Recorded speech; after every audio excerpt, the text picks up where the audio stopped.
අද අපි යමු අප්ග්‍රේඩ් PC බිල්ඩ් එකට. අදත් ඔයාලා සාදරයෙන් පිළිගන්නවා Anytiplk වෙතින් ගේන අලුත් කම්පියුටර් බිල්ඩ් එකට. හැබැයි මේකේ ඔයාලා thumbnail එකේ දකින්න ඇති මේක brand new components use කරාට මේක අප්ග්‍රේඩ් බිල්ඩ් එකක්. ඒ කියන්නේ මම මේකට පරණ PC එකේ components උත් use කරනවා. මුලින්ම මේකේ motherboard එක ගැන කිව්වොත් මේක 8 gen සහ 9 gen යන processors වර්ග දෙකම support කරනවා. මේකේ නම Asus H310M-ER 2.0 කියන motherboard එක.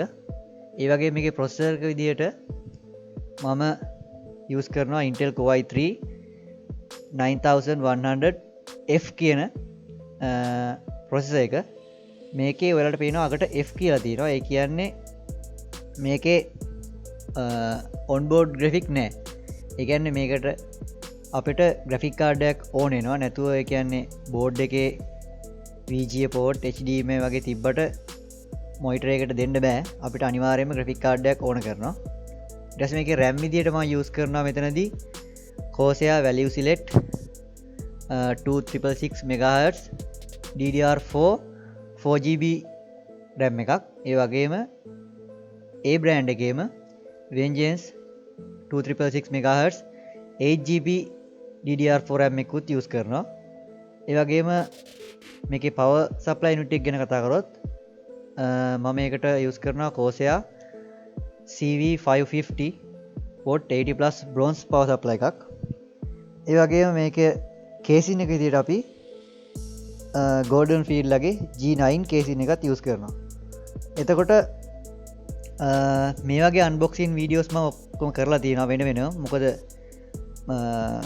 මට එච්චර ලොකු වීඩියෝ එකක් edit කරගන්න අමාරුයි. මොකද මේ PC එකේ මට VGA card එක විදිහට මම use කරන්නේ පරණ PC එකේ VGA card එක තාමත්. ඒක නිසා එතකොට motherboard එක power supply එක casing එක ඒ තුනේම වීඩියෝ මම දැන් උඩින් ඔයාලට කාඩ් එකක් විදිහට දාන්න.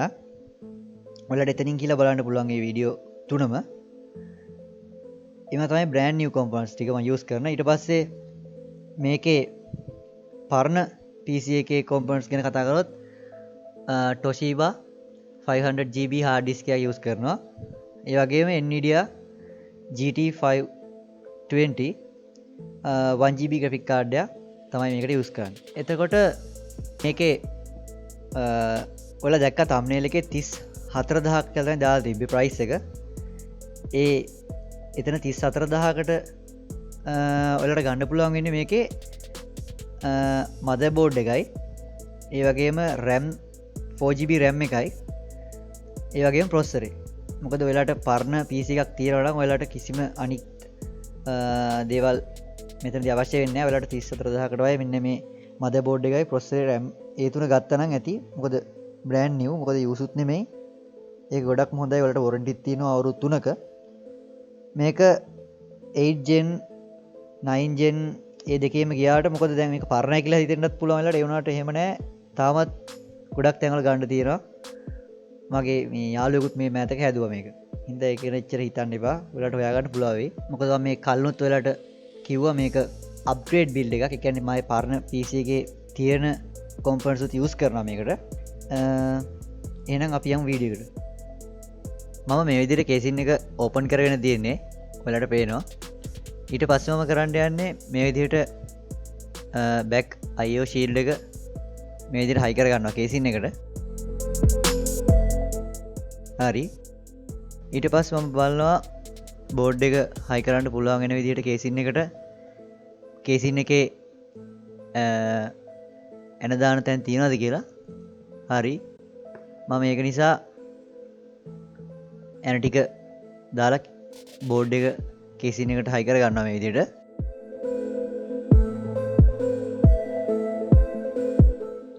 ඔයාලට පේන විදිහ නම් පොඩ්ඩක් අපහැදිලිද? මොකද මම මේ selfie stick එකට ෆෝන් එක high කළා තමයි මේ විදිහට ගන්නෙ.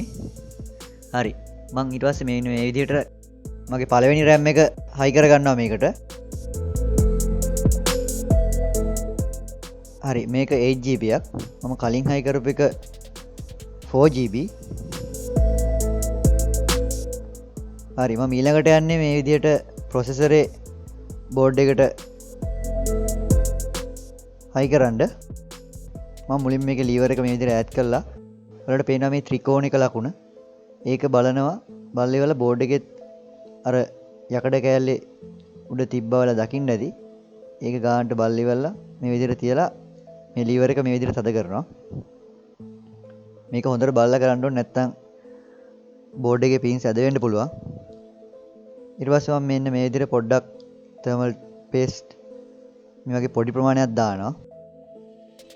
මේකට වෙලා ගොඩක් වැඩියෙන් දාන්න එපා. එහෙම දැම්මොත් මේක ගලනවා මේ රත් වෙනකොට.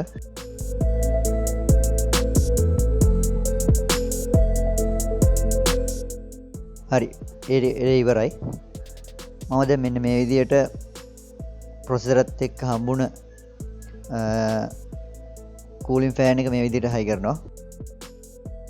ඒකේ මෙන්න මේ විදිහට දෙපැත්තට ප්‍රතිවිරුද්ධ දිශාවන් වල තමයි මම ඒක තද කරේ. හරි මම ෆෑන් එකේ කේබල් එකත් මේ විදිහට හයි කරා.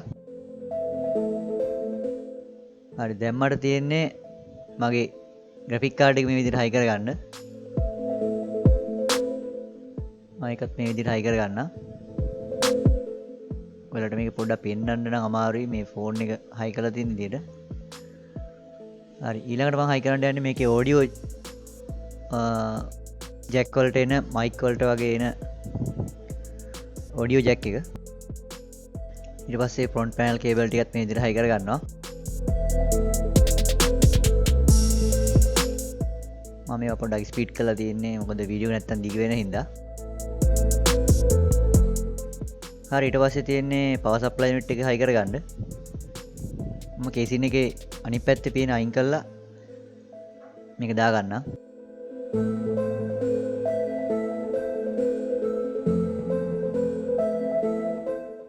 හරි ඒකෙත් වැඩ ටික ඉවරින්ද දැන් අපි පවර් සප්ලයි එකේ පින් 24 කේබල් එක වගේම පින් 4ක කේබල් එකත් හයි කරනවා.